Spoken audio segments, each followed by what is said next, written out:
Hi viewers, welcome to my YouTube channel Axom Education. আজি মই Axom direct recruitment ৰিজাল্টৰ ওপৰত এটি ভিডিঅ' লৈ আহিছোঁ।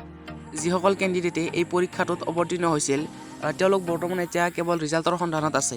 বৰ্তমানেও ইয়াৰ ৰিজাল্টৰ সন্দৰ্ভত চৰকাৰৰ ফালৰ পৰা কোনো ধৰণৰ নিৰ্দিষ্ট নটিফিকেশ্যন অহা নাই। কিন্তু ইয়াৰ ৰিজাল্ট সন্দৰ্ভত এটা অফিচিয়েল ৱেবছাইটত 7 অক্টোবৰৰ কথা লিখা আছে। হয়তো 7 অক্টোবৰ তাৰিখে ইয়াৰ ৰিজাল্ট ঘোষিত হ'বও পাৰে। তাত আৰু অলপ কথা লিখা আছে, মই আপোনালোকক দেখাই আছোঁ।